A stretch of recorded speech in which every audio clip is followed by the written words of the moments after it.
Little Red Riding Hood, retold by Sue Arango, illustrated by Tony Kenyon. This is the story of a little girl, her grandma, and a big bad wolf. The little girl lived in a little white house. The house was in a village, and the village was near a forest. She was a good little girl. Her mother and father loved her very much. Her grandma loved her very much too. The little girl's grandma lived in a very old house in the middle of the forest. The little girl often went to her grandma's house. On Christmas, Grandma gave the little girl a beautiful red cloak with a hood. "Oh, thank you," said the little girl. She wore the cloak all day on Christmas Day and the next day too. She wore it all the time, so people gave her a new name. They called her Little Red Riding Hood. One day later, her mother said, "Little Red Riding Hood, your grandma is sick. Go to her house and take her this basket of bread and butter. Walk quickly to her house. Don't stop and play. And don't leave the road. Do you understand?" "Yes, mother," said Little Red Riding Hood. Little Red Riding Hood took the basket and ran into the forest. She walked very quickly. She did not stop and play, but soon after she saw a wolf. "Hello," said the wolf. "How are you doing?" "I'm very, very thank you," she answered. "But my grandma is ill. I'm taking this basket of bread and butter to her." "Are you?" said the wolf. "That's interesting." The wolf was very hungry. He looked at Little Red Riding Hood with his big hungry eyes.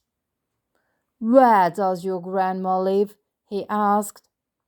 "She lives in a little old house in the middle of the forest," said Little Red Riding Hood. "Is it far?" "No, it's very near here." Thought the wolf. "Perhaps I can eat this little girl and her grandma." "Look over there," said the wolf. "Can you see those nice flowers? Does your grandma like flowers? You can go and get some for her." "Oh, no, I can't," said Little Red Riding Hood. "I can't leave the road." "But you can come back to the road later," said the wolf. "Yes, that's true," said Little Red Riding Hood slowly. "I can. Oh, all right." So she walked through the trees to the flowers. Now the bad wolf ran quickly to Grandma's house. He went to the door and knocked. "Who is it?" called Little Red Riding Hood's grandma. "It's me, Grandma," the wolf answered. "It's Little Red Riding Hood." "Open the door and come in, dear." "Where are you, Grandma?" called the wolf. "I'm upstairs in the bed, dear. I am ill today and I can't get up." "I've got some nice bread and butter for you," called the wolf. He went upstairs and ran into Grandma's bedroom. Then he jumped onto the bed and opened his big mouth and ate her. The wolf put on one of Grandma's night dresses and got into her bed and waited. He waited for Little Red Riding Hood.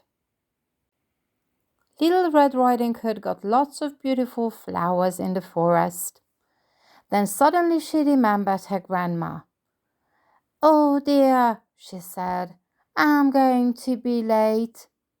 She ran back to the road and soon she came to her grandma's house.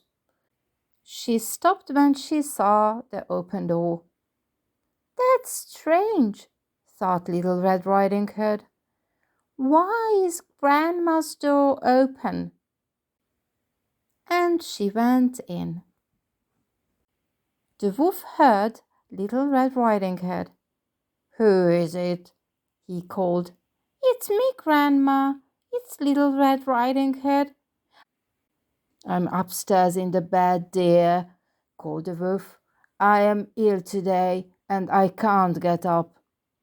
So Little Red Riding Hood went up the stairs.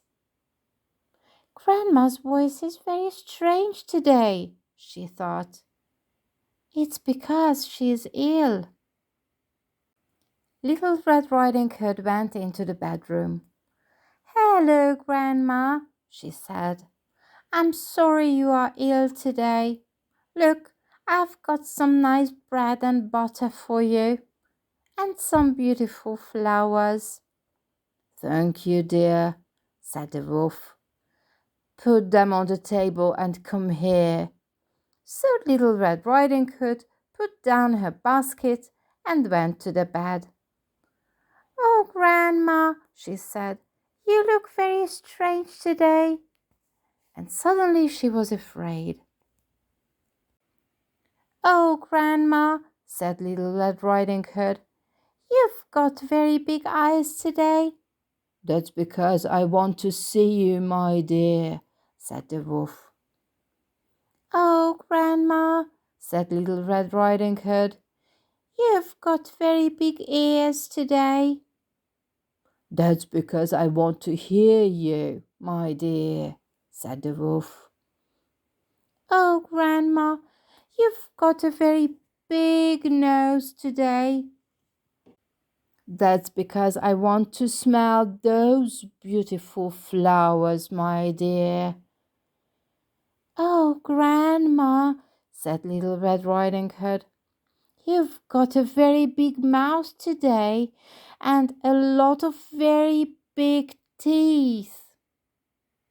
Yes, my dear, said the wolf, and that's because I want to eat you.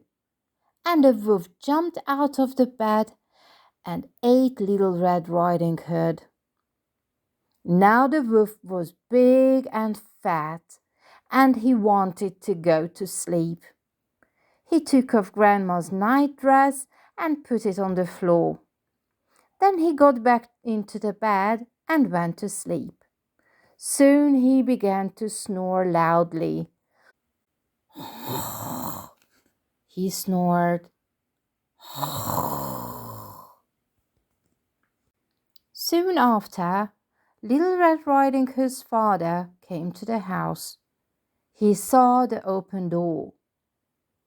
That's strange, he thought. Why is the door open? And what's that noise? Snored the wolf. Grandma's voice is very strange today, thought Little Red Riding Hood's father. He went upstairs to Grandma's bedroom. He looked at the bed and he saw the wolf. It's you, he said. He knew about the wolf. All the men in the village wanted to find it and kill it. What are you doing in Grandma's bed? Well, you can't run away now. And he took his knife and killed the wolf. Then he thought, perhaps Grandma is alive.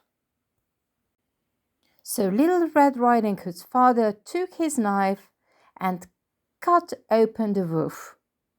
And Little Red Riding Hood jumped out.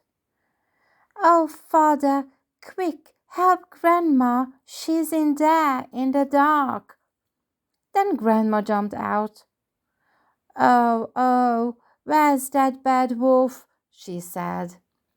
Everything's all right now, said Little Red Riding Hood's father. The wolf is dead. So Grandma had a cup of tea and some nice bread and butter. Then Little Red Riding Hood and her father went home to their little white house. Little Red Riding Hood ran to her mother and told her everything. "But it's all right now," she said.